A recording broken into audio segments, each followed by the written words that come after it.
Baik, Bapak Ibu, rekan-rekan muda semuanya, kita jumpa lagi dengan Romo Valen.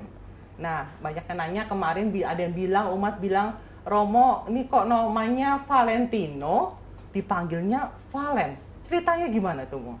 Ya, namanya Valentino. Kadang orang tanya ya, Roma pasti kalau namanya Valentino, Februari ya, Mo? Februari ya. Pasti 14 Februari, hari Ya. kasih sayang. Lah saya bilang, tidak. Lah, kenapa dinamakan Valentino? Kalau tidak ada berbau kasih sayang Februari. Saya bilang, iya, saya sempat nanya juga ke orang tua. Kenapa nama saya Valentino, tapi tidak lahir saat bulan Februari? Ya. Lalu orang tua jawabnya simpel. Ya, kamu buah kasih sayang dari kami berdua lah. Jadi itu yang membuat kami memberi nama kepadamu Valentino. Nah, maka sesudah itu dipanggil Allen. Kadang juga dipanggil Valen.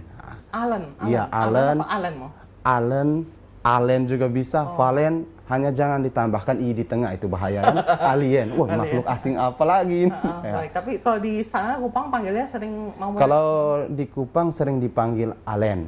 Allen. Kalau di di Biara? Di Biara kadang dipanggil Valen, kadang dipanggil Allen juga, sama aja. Baik, jadi nanti umat nggak bingung, Mo. Namanya Valentino, kenapa dipanggil Allen gitu ya? Bingung, kata-katanya nggak ada. Atau saya panggil Polo aja, Mo. Kayak merek baju Polo. Baju Polo gitu ya. Baik. Untung, berarti kalau Untung itu berkat terus ya, Mo ya? Iya. Ini namanya sebenarnya namanya unik loh, Mo. Ada Untungnya, ada Polonya gitu. Iya. Kalau dibilang nama sih, Valentino itu kan nama baptis, nama Santo Valentinus. Lalu Untung karena mama saya itu orang Makassar, punya darah Madura. Diberikanlah nama itu, Untung itu. Tetapi dalam keluarga kami juga ada salah satu moyang kami yang namanya Untung. Jadi sebagai bentuk ya kayak untuk mengingat kembali nenek moyang itu diberikanlah nama Untung. Kalau Polo Maing itu juga nama keluarga, marga. Iya. Nah, itu Polo Maing. Jadi namanya Valentino Untung Polo Maing gitu ya. Baik, jadi Romo tiba di MBK tuh tanggal 13 Juli. 13 Juli. Ya, baik, Ya. kurang lebih sudah satu minggu di sini. Ya. Pasti sudah dengan rekan-rekan imam sudah bicara, bincang, dan sudah lumayan mengenal ya, mulai karakternya, sifatnya. Baik, nah Romo, kira-kira nanti di MBK udah punya gambaran belum? Nanti ditugaskan misalnya mendampingi OMK di sini, atau mendampingi wilayah berapa, dan sebagainya, Mo? Ya, saat datang kemari ke sini, sempat melakukan pertemuan dengan para Romo.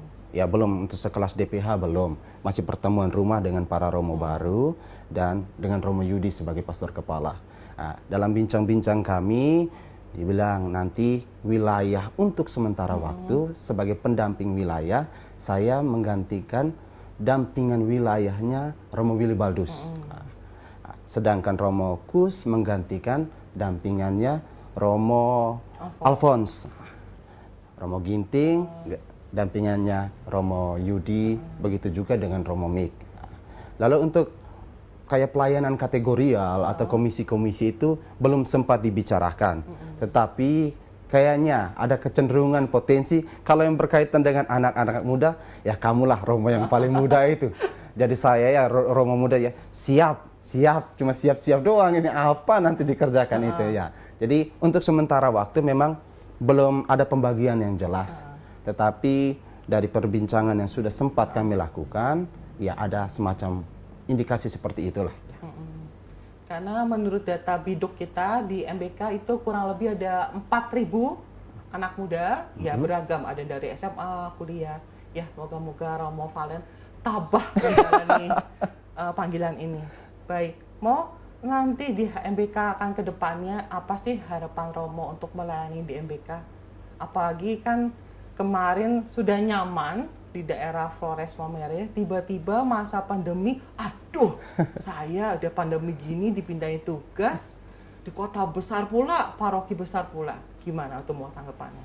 Iya, saat mengalami tantangan seperti itu, diberi keputusan seperti itu, apalagi untuk melayani di paroki besar, di kota besar.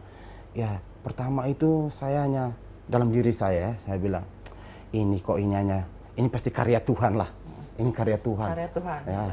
kalau saya mengandalkan diri saya sendiri, usaha sendiri, saya yakin saya tidak mampu. Saya yakin pasti di tengah jalan bakal semuanya sulit.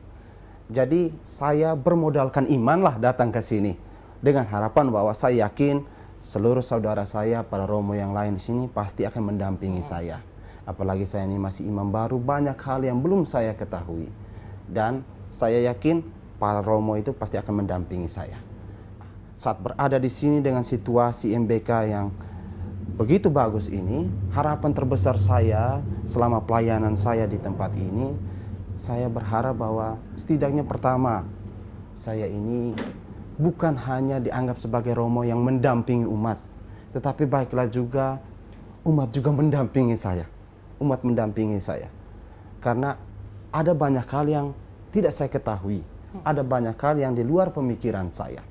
Kalau saya mengandalkan diri saya sendiri hanya sebagai pendamping untuk umat, istilahnya ya saya di atas dan umat di bawah, saya yakin pasti tidak ada kerjasama yang baik. Saya yakin pasti seluruh pelayanan kita di tempat ini pasti amburadul. Maka saya memposisikan diri saya bahwa saya ini bukan hanya datang untuk mendampingi umat di paroki ini, tetapi saya juga butuh kerjasama, komunikasi, timbal balik dari umat supaya kita bisa berjalan bersama. Nah, makanya harapan terbesar saya ke sini ya, saya juga mohon supaya saya didampingi lah, bantulah saya dalam setiap pelayanan saya. Nah, karena saya ini yakin bahwa saya ini bukan apa-apa. Ya.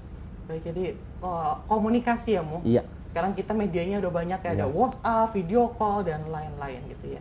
Yang terakhir, Mo, ada nggak pesan-pesan Romo untuk umat MBK ke depannya, Mo? Ya, ini baru datang lalu pesan-pesan ya. Ada pesan-pesan, pesan untuk... Karena kan buat ke depannya, Mo, ya. Pesan-pesan untuk seluruh umat MBK. Pertama, terimalah saya sebagai pastor, sebagai saudara, dan tentu juga sebagai anak sendiri. Nah, sebab kalau saya sudah diterima dengan baik oleh umat di lingkungan di paroki ini, maka saya yakin seluruh pekerjaan saya akan ya lapang, semuanya akan mantap ke depan. Kedua, saya mohon juga kalau saya ada salah apapun, tegurlah saya. Saya tidak menutup diri untuk tidak dikritik. Tetapi kalau saya yakin bahwa setiap kritik itu pasti membangun. Ada hal-hal yang tidak saya ketahui tetapi diketahui oleh umat. Maka kalau ada salah apapun, jangan segan-segan untuk kritik saya. Jangan segan-segan untuk memberi masukan kepada saya. Sebab saya sadar bahwa saya ini masih muda dan perjalanan saya ke depan pun bukan hanya ditentukan oleh saya, tapi juga oleh dukungan umat sekalian. Maka dua hal itu yang bagi saya amat penting, setidaknya bisa diperhatikan oleh saya sendiri dan juga untuk seluruh umat MBK. Baik, Romo Valen, Romo Alen ya, Romo Polo, Pak Romo Maing, banyak sekali panggilannya, apapun semua panggilan baik. Romo, terima kasih banyak sudah mau berbagi ceritanya. Semoga Romo juga betah di MBK, apalagi sekarang masa pandemi seperti ini. Juga Romo selamat berkarya, selamat bertugas, harus tetap semangat ya, Mo ya. Terima kasih. Baik, Bapak Ibu, rekan-rekan muda yang terkasih, terima kasih banyak sudah mendengarkan kisah Romo Valen. Mari kita dukung doa, kita semangati Romo Valen agar tetap terus berkarya dan semuanya dari rahmat Tuhan. Terima kasih, Tuhan memberkati.